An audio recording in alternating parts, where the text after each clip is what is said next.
আসসালামু আলাইকুম everyone, welcome to my new video. চলছে ইলিশ পোলাওয়ের প্রিপারেশন।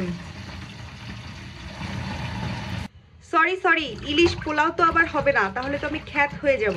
ইলিশ পোলাওয়ের প্রিপারেশন চলছে। আজকে আমি ইলিশ পোলাও রান্না করব আমার এবং আমার হাজবেন্ডের সব থেকে কাছের এবং প্রিয় মানুষদের জন্য। মাছগুলো আমি কেটে নিয়েছি, এখন এই যে সবগুলো মাছ ধুয়ে নিচ্ছি। আর এই মাছগুলো আমি নিজেই কেটেছি। আমি অন্য মাছগুলো তেমন কাটতে না পারলেও ইলিশ আর চিংড়ি মাছটা খুব ভালো কাটতে পারি, এটা আমি নিজেই কাটি। ইলিশ পোলাওর জন্য আমি এখানে মিডিয়াম সাইজের দুইটা ইলিশ মাছ নিয়েছি। একটার মাথা নিয়েছি আর একটার মাথা নেইনি। খুব বড় ইলিশ না, এখন আর ভালো লাগে না, কারণ এখন তো আর ইলিশের সিজন না। একে একে এখন আমি সবগুলো মাছ খুব সুন্দরভাবে ধুয়ে নিব। মাছগুলো বেশ ফ্রেশই আছে, জানি না খেতে স্বাদ কেমন হবে, বাট এখন পর্যন্ত মাছগুলো একদম ফ্রেশ। এই যে আমার মাছগুলো সুন্দরভাবে ধোয়া হয়ে গিয়েছে। এখন আমি এগুলো এভাবেই রেখে গোসল করে নিব। গোসলের পরে আমি রান্নাটা বসাবো। আমি মাছ অথবা মাংস যদি কিছু কাটার দরকার হয় তাহলে আমি অবশ্যই সেই কাজটা গোসলের আগে করে নিই, কারণ গোসলের পর আমি কখনোই এগুলো কাটতে পারি না। কারণ এগুলো কাটার পরে আমার গোসল না করলে কেমন যেন ভালো লাগে না, একটা অস্বস্তি কাজ করে। গোসল শেষ করে আমি রান্না করতে চলে এসেছি। আমি আগে গরুর মাংসটা রান্না করে নিব। এই যে এখানে ধুয়ে রেখে দিয়েছি, আর এই যে বসিয়ে দিয়েছি অলরেডি মশলা কষাতে। এটা হতে যেহেতু একটু দেরি হয়, তাই আমি গরুর মাংসটাই আগে বসাচ্ছি, তারপর অন্য রান্নাগুলো বসাবো। আমি কিন্তু সব মাংস রান্নাতে কাঁচামরিচটা ব্যবহার করি। অনেকেই আবার কাঁচামরিচ ব্যবহার করে না, বাট আমি গরু মুরগি যে কোনো রান্নায়, খাসি যে কোনো রান্নায় কিন্তু আমি কাঁচামরিচটা অনেক ব্যবহার করি। শুকনা মরিচও দেই, তবে কাঁচা মরিচের তুলনাটা একটু বেশি পরিমাণে দেই।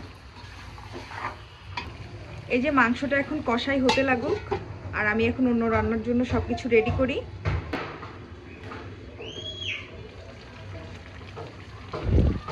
আমি কিন্তু গরুর মাংস রান্নায় গোটা গরম মশলা অল্প ইউজ করেছি,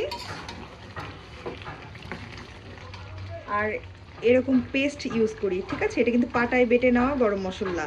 অনেকে আবার শুধু গুঁড়াটা ইউজ করে, কিন্তু আমরা শুধু গুঁড়া ইউজ করি না, আমরা পেস্টটাও ইউজ করি। এই পর্যায়ে দিয়ে দিচ্ছি একটু, আর পরবর্তীতে আবার দিব একটু। আর শেষে যেটা ইউজ করি ওটা হচ্ছে গুঁড়া, ওটা ভেজে গুঁড়া করে নেওয়া যেটা, সেটা।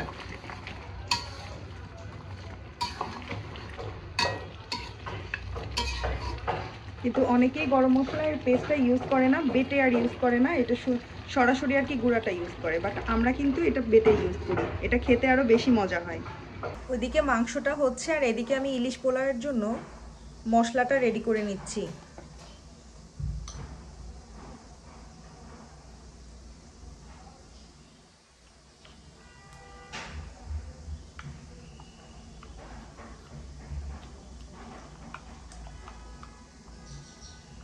ইলিশ পোলাওয়ের এই মশলাটা যত মজা হবে, পোলাওটা খেতে কিন্তু ঠিক ততটাই মজা হবে।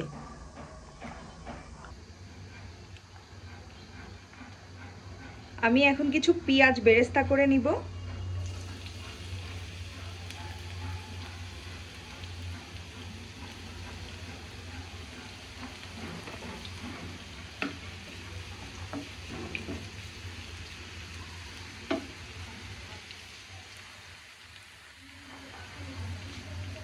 আর এদিকে দেখি গরুর মাংসের কি অবস্থা।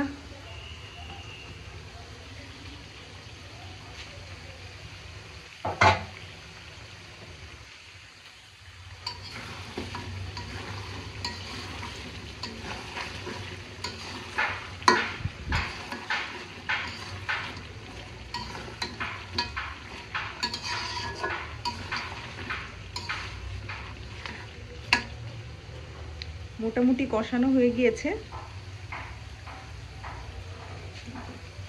আর এই চুলায় বেরেস্তা বসিয়েছি।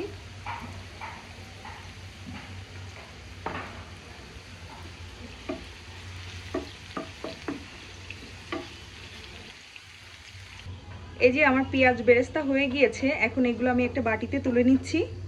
দেশি পেঁয়াজের বেরেস্তাটা কি সুন্দর কালার হয়, তাই না? এই বড় বড় যে ইন্ডিয়ান পেঁয়াজ, ওইটার কালারটা কিন্তু এত সুন্দর আসে না। আমি কিন্তু পেঁয়াজ বেরেস্তা করা ওই তেলেই মাছটা বসিয়ে দিচ্ছি।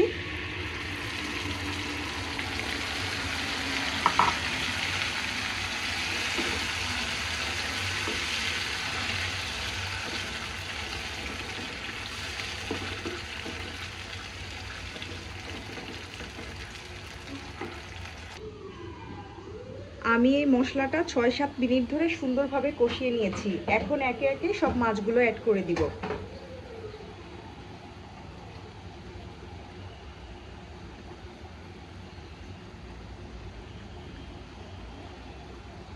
অনেকেই কিন্তু এই মশলাটা দিয়ে মাছটা ম্যারিনেট করে রাখে, বাট আমি আজকে সেটা রাখিনি। আমিও ওইভাবে মাঝে মাঝে রান্না করি, তবে আজকে আমি ম্যারিনেট করে রাখিনি, সরাসরি কাঁচা মাছটাই অ্যাড করে দিচ্ছি।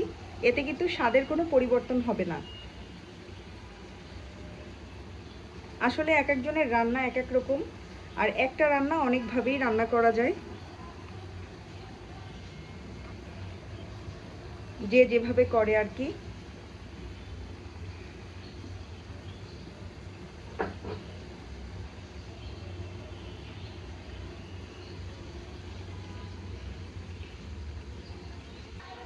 ফ্রাই প্যানে একসাথে এতগুলো মাছ দিয়ে এখন বিপদে পড়ে গিয়েছি। এখন দেখি ছোট স্প্যাচুলার মাধ্যমে কিছু করতে পারি নাকি। এখন তো উল্টাতেও ভয় লাগছে, মনে হচ্ছে ভেঙে যাবে। ভুল হয়ে গিয়েছে, আমার দুইটাই ভাগ করে দেওয়া উচিত ছিল।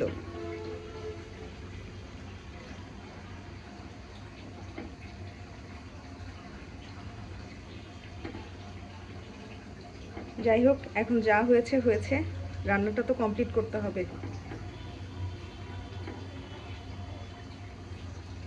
মাছ রান্নাটা আমার মোটামুটি কমপ্লিট, আর এই পর্যায়ে আমি কিছু বেরেস্তা অ্যাড করে দিব, তাহলে এটার ফ্লেভারটা আরো সুন্দর হবে।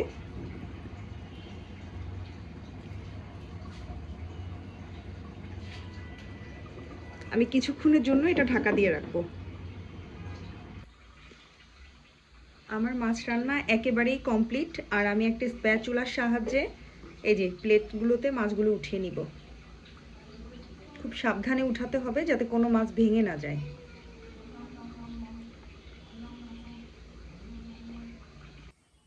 এই যে আমি একে একে সব মাছগুলো প্লেটে উঠিয়ে নিলাম। এখন এখান থেকে কিছু গ্রেভি উঠিয়ে নিব।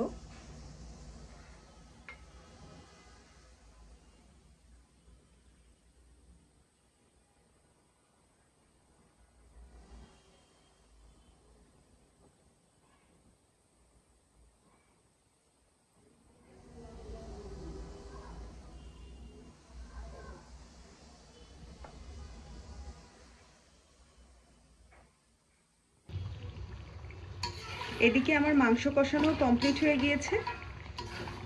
আমি অনেকক্ষণ ধরেই কষিয়ে নিয়েছি, সুন্দরভাবে 2-3 বার কষিয়েছি। এখন এই পর্যায়ে আমি আলু অ্যাড করে দিব, যেহেতু মাংসের আলু আমাদের অনেক পছন্দ। একদম অল্প কিছু আলু দিয়ে নিচ্ছি।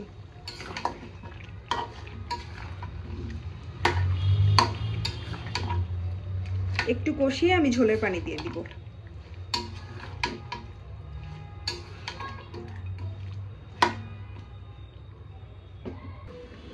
এখানে আমি পোলাওটাও বসিয়ে দিয়েছি, ইলিশ পোলাওয়ের জন্য।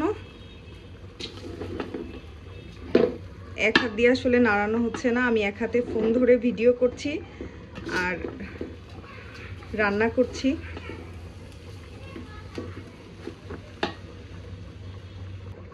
এই যে ইলিশ পোলাওটা খুব সুন্দরভাবে ভেজে নিয়ে এখন এর ভিতর পানি অ্যাড করে দিয়েছি, আর একটু দুধ অ্যাড করব, আর অ্যাড করে দিব কিছু কাঁচামরিচ।